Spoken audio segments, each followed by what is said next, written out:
In today's Unsolved Mystery, we're reopening the file on a senior citizen who went missing from his home in Trinity County 9 years ago. His family thinks he may have been abducted. 76-year-old Arthur O'Keefe disappeared in January of 2016.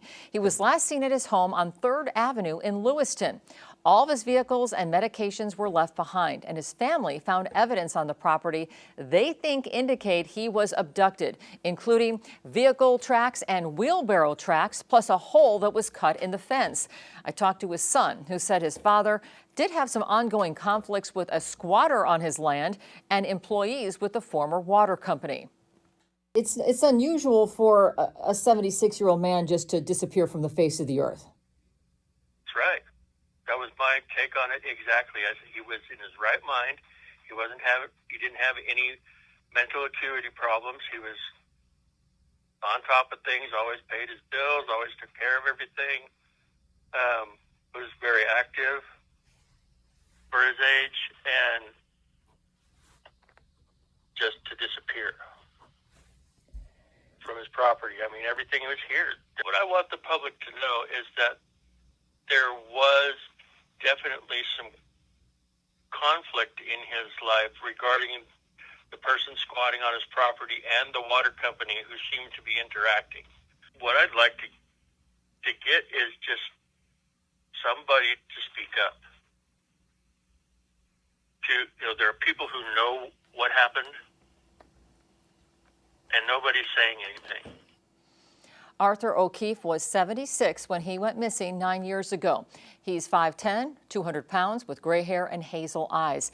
If you have any information about this disappearance, call the Trinity County Sheriff's Office at 530-623-2611.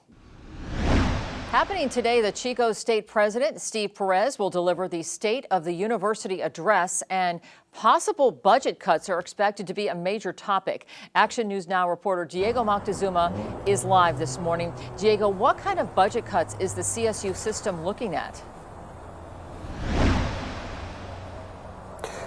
Kelly, in January, the governor proposed a budget that included an 8% cut at CSU schools, including Chico State University. Now, we reached out to Chico State last week to ask specifically what Chico State President Steve Perez is expected to discuss in his address today. A spokesperson would only say this address typically focuses on budget, enrollment, and other initiatives in the spring semester. Now, the governor's proposed budget would mean a cut of about $375 million for the CSU due to rising cost and declining enrollment. Now, according to Cal Matters, the CSU system is likely to see layoffs and employment contracts not being renewed. We already saw some cuts at campuses like San Francisco State and Sonoma State, which closed its athletics program. Today, we could learn how cuts could affect Chico State. Now, the university will speak on possible ways to manage these budget cuts that schools are dealing with all over the state. Live in Chico, I'm Diego Moctezuma with Action News Now. Okay, thanks, Diego. That address starts at 3 p.m. at the Harlan Adams Theater on campus. A live stream will be available to watch starting at 3 p.m. We have a link for you to watch at actionnewsnow.com under News Links. New this morning, the avalanche warning on Mount Shasta has been at the dangerous level over the weekend, but was reduced to a moderate avalanche warning now. The warning says it's still possible to trigger avalanches above the tree line. Watching out for any cracking or collapsing will reduce your chance of triggering an avalanche. The advisory was issued yesterday at 6:33 a.m. and expires at 6:30 this morning. Here's a look over the weather conditions from the Alert California cameras on Mount Shasta near the ski park. To keep track of the weather conditions on Mount Shasta, just head to our website, look under News, and then News Links. Today, if you're in the Cohasset area, you may see smoke from a prescribed burn. The project will focus on burning piles to reduce hazardous fuels. The project will be on Maple Creek Ranch Road off of Velas Road, also on Man and Knowlton Ridge off Mud Creek Road. The burn project starts today and expected to last up to 4 days. New this morning, we saw some rainbows after the rain cleared out Sunday. You'll want to take a look at your screen right now. This photo is from Pence Road and Skyway in Paradise. This was sent in using our citizen journalism page by Michael Coates. And this next one taken from Highway 32 near Forest Ranch. This is from Kathy Silva. She said she saw it as she was driving home from Chico. Big thanks to Michael and Kathy for sending in those rainbow photos.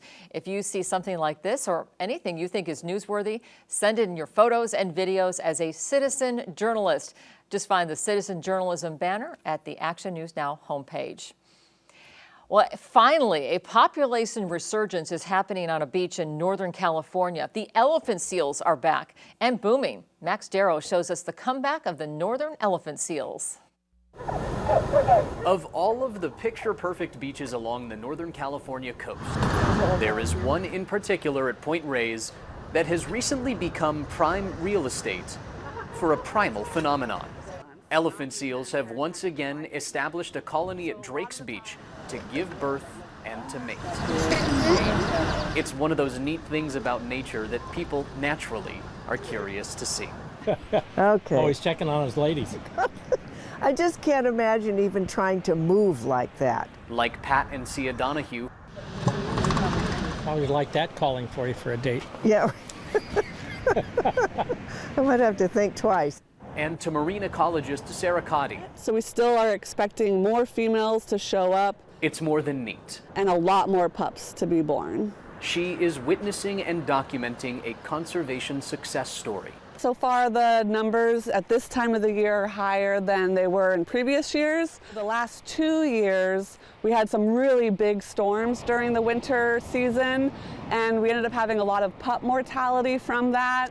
At one point, the elephant seal population was on the verge of extinction. But there's been a major turnaround. In fact, the population is flourishing, and scientists say they're now seeing some of the highest numbers of elephant seals they've ever seen.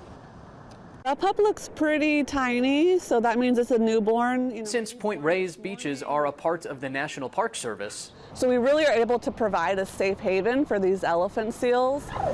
coming to see the seals has become a special tradition for the Donahues. I love it. Well, their life cycle is amazing. And with all that's going on in our crazy world, this is something to renew your soul. The beauty of life beginning on the beaches of Northern California. Max Darrow, CBS News, Point Reyes, California. Wow, the greatest number of elephant seals are often there from December through March for the birthing and mating season. 6:40 right now. You're never more than 10 minutes away from your local weather here on Action News Now. Shadi Pullen is in for court this morning, telling you what to expect on this President's Day. Yes, so for President's Day, we're looking at some pretty nice temperatures. So let's have a look at what you can expect for today. So for our Valley region, temperatures are in the 30s to 40s range currently right now. For our foothills, temperatures are in the 30s to 40s range. And then our mountains are in the 30s to 40s range, almost 50s at 48 degrees in Eureka. Now, this is our wind speeds currently right now. So for our foothills, valley and mountains, wind speeds are pretty calm right now, with the highest being 6 for valley. And then for the foothills and in the mountain regions, those winds are definitely not an issue. It's definitely looking pretty calm right now. This is our wind gust futurecast. This is showing 10:30 a.m. So the highest that the wind gusts will get up to for the valley is 6 miles per hour. Foothills will get around 6 miles per hour as well. And then for the mountains, wind gusts will get around 12 miles per hour.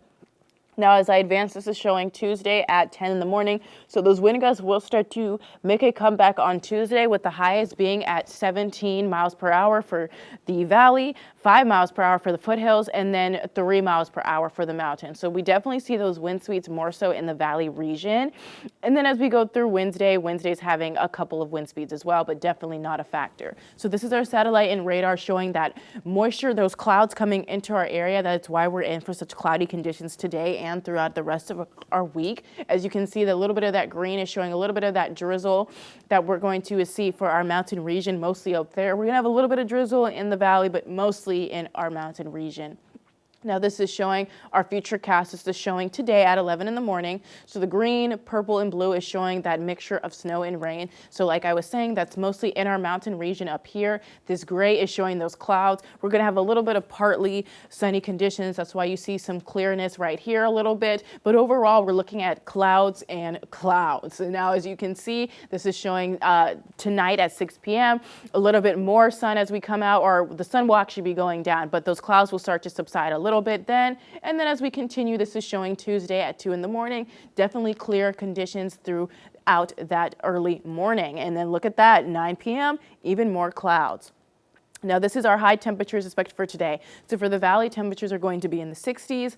Foothills will be in the 40s to 50s range. And then for our mountains, temperatures are going to be in the 30s to 40s range, almost at 50 degrees for our high temperatures expected for today. Now, if you're looking to do yard work, now today is looking fairly nice. Tuesday is really the day that you want to do that, and it's good conditions. Wednesday is looking pretty poor just because we're going to have a little bit of drizzle after 4 p.m. And Thursday is looking pretty fair as well. Now this is our 7-day forecast. So for Monday, we're looking at 61 degrees. So it's going to be pretty nice today. Tuesday, it's 65. Wednesday, like I said, a little bit of that drizzle past 4 p.m. So 63 degrees. And then we completely dry out for the rest of the week for Thursday, Friday, Saturday, Sunday. And then as we go into Reading, Reading is having great weather today too for your President's Day at 57 degrees. So overall, pretty mild, clear, cloudy weather, Kelly, for this beautiful week in February. Okay, thanks, Sade. 43 after the hour. We're just getting started with more local news. The Butte County Fire Safe Council completed a loop project. We're going to show you the before and the after. And severe weather left 10 people dead across the South. We're going to tell you about the ongoing impact of the storms.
New this morning, the Butte County Fire Safe Council just completed the Cohasset Loop project.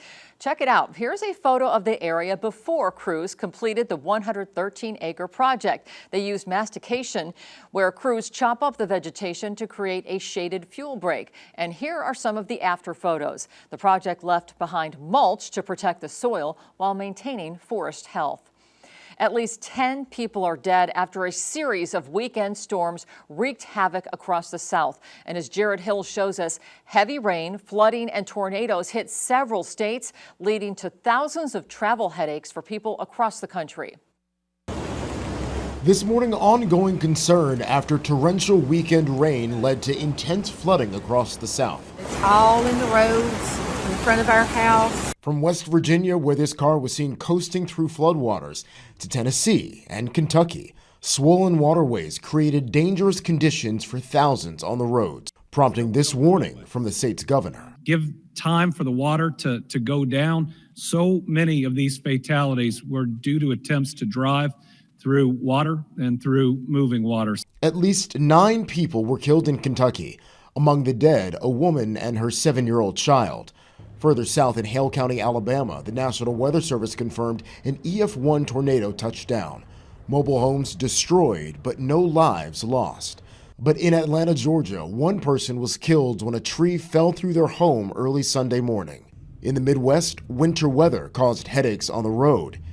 In Chicago, a woman had to be taken to the hospital after her car plunged into an icy Lake Michigan. An amazing story of survival in Colorado, where a driver survived an avalanche. A few people were kind enough to come down and throw me a rope. Back east, communities hit by wind and rain are bracing for another weather issue: bitter cold. And parts of Kentucky are expecting another weather system in the coming days. The governor said the main concerns are strong winds, which could uproot trees in the loose, waterlogged soil. Now, back in California, Navy divers and salvage crews, they've begun recovering pieces of that jet that went down in the San Diego Bay last week. The EA-18G Growler jet crashed into San Diego Bay February 12th. Navy divers recovered the first pieces of the plane on Sunday, with members of the Mobile Diving and Salvage Company 38 lifting them by crane onto a barge that was moved into place on Saturday. The pilot and naval flight officer who were on board ejected safely from the aircraft and were plucked out of the water by a fishing boat. The operation could take as long as 2 weeks to complete. Did you hear? Girl Scout cookie season is here. And as Marley Ginter shows us, the Girl Scouts just had their mega drop, delivering a large amount of cookies to troops and happy customers. Familiar flavors and some familiar faces. This is the Girl Scouts Heart of Central California's Mega Drop, the day where Thin Mints, Caramel Delights, and every cookie in between is handed out to troops all over the region. Very efficient. Nobody gets out of their car. They stay right in their car, and we put cookies in the back of the car. So it's just a great way to get them out in the community. And I have the lemonade. CBS 13's Marley Ginter and executive producer Katie Coroto let us beat tag-alongs as they helped their daughter's troop pick up some of the 50,000 cases of cookies that'll go out in 18 counties. There's all these great skills that they're going to learn. They're going to learn people skills, they're going to learn how to budget, work with money, and just, the salesmanship, right? See, we got the toast shade. Yay! Their troop is brand new and selling cookies for the very first time. Marley's daughter, Hannah, shared why supporting the Girl Scouts is a sweet treat for everyone. I got to meet my mom's friends, and I'm so happy that I get to be with her tomorrow. The proceeds from each purchase stay local and help Girl Scouts grow. It helps us get more money, and because it helps us know other people. So they're the ones that are going to be selling. They're the ones learning all of these important skills. And by buying these cookies, you're supporting them. You're giving them the opportunity to go on camping trips and different field trips and learn to be leaders. Okay, time's running out. The last day to purchase your Girl Scout cookies will be March 16th, so about a month from now. DeepSeek, the Chinese artificial intelligence company, has temporarily paused its chatbot apps in South Korea while it works with local authorities to address privacy concerns. The app was removed from the local version of Apple's App Store and Google Play on Saturday. The company agreed to work with the agency to strengthen privacy protection before relaunching the apps. The South Korean Privacy Commission found that the company lacked transparency about third-party data transfers and potentially collected excessive personal information. 6:52 on the clock on this Monday. Got to get going. You never have to wait for our local weather forecast. Sade Pullen shows you what to expect as we head into President's Day. Yes, so these are the next 14 hours for the valley. So for right now, temperatures are around 43 degrees, and then by 9 a.m., still 47 degrees. By 11 a.m., we're looking at 52. By 1 p.m., we're looking at 56 degrees, and then by 3 p.m., we see that peak at 59 degrees. So almost in the 60s for the valley, and then by 51 degrees by 7 p.m., and then by 9 p.m., we're ending the night with 47 degrees. Now, if you're in the mountains, this is what you can expect. For the mountains currently right now, it's about 33 degrees. 35 degrees it will be for 9 a.m. And then by 1 p.m. for our afternoon, it'll be 41 degrees. And then by 5 p.m., our evening time, temperatures will drop to 34 degrees and 31 degrees. And now currently for Chico, we're looking at temperatures at 45 degrees, Redding 43 degrees. Red Bluff is at 41 degrees with some calm wind speeds right now. And then we have Oroville at 46 degrees with 6 miles per hour for wind speeds. So definitely overall nice weather that we're having. Back to you, Kelly. Okay, thanks, Sade. Stay right there. Don't miss the top 5 stories you need to know today. We're counting them down. And checking your drive, a live look at Highway 99 at Garner Lane on the north side of Chico. We are collision free to start this Monday.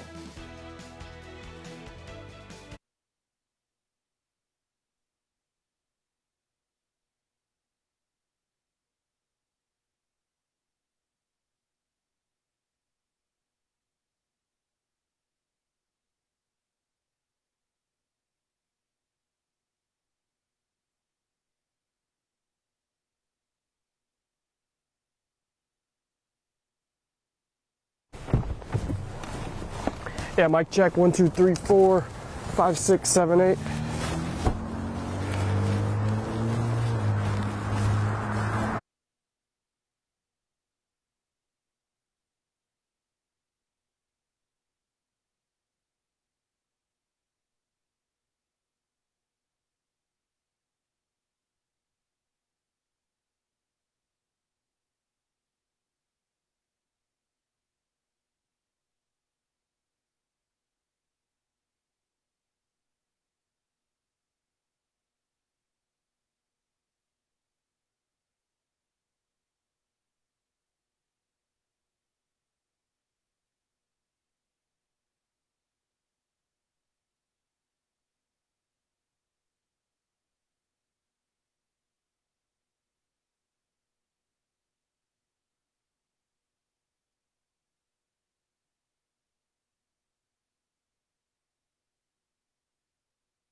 Here are the top 5 stories you need to know about this Monday. The American Red Cross is stepping in to help flood victims in our area. Action News Now reporter Diego Moctezuma is live in Chico. Diego, what are they offering to the people in need? Well, Kelly, the Red Cross tells me that they are assessing damages of homes, and they are offering financial assistance and handing out emergency supplies to anyone who may have been impacted by the recent flooding in our area from the recent rainstorms. Now, take a look. What you're looking at is in Tehama County, of these flooded vehicles, an area where they say people were hit the hardest by the rain. Now, the Red Cross is serving people in Tehama, Butte, Glenn, Shasta, and Siskiyou counties. Red Cross says over 100 people last week have called either for help or looking for ways to help others impacted by flooding. Now, if your home is damaged, you can still call Red Cross to see if you're eligible for help. Back to you, Kelly. We have breaking news this morning where a head-on crash in Butte County left one person dead. The crash happened around 8:30 last night, just north of Chico on Highway 99, just north of Garden Brook Drive. The CHP told us one person was killed after two cars crashed head-on. Part of Highway 99 was closed during the investigation, but is back open this morning. We're working to get more information about the victims and what caused the crash. The CHP said a high-speed chase in Oroville ended in a crash and arrest there. The CHP said it started in Oroville around 11 p.m. The driver headed onto Highway 162 and crashed near Oakvale Avenue. The driver was taken into custody. We're working to get more information about the chase. And new this morning, Reading police arrested a man for assault after a fight broke out. Police say they were called to State Street around 10:30 last night after a fight broke out. During the fight, police say the suspect, Israel Moreno, hit the victim with an object. The victim had non-life-threatening injuries and did not need to go to the hospital. Moreno was arrested for assault. He also had minor injuries from the fight. And today, the Chico State President Steve Perez will deliver the State of the University address, and possible budget cuts are expected to be a major topic. In January, Governor Newsom proposed a budget that included an 8% cut for CSU schools like Chico State. That could add up to $375 million in reductions for the 23-campus CSU system. The address starts at 3 p.m. at Harlan Adams Theater on campus, and a live stream of that address will be available to watch online. We have a link to it at actionnewsnow.com under News Links. You never have to wait more than 10 minutes for your local weather update.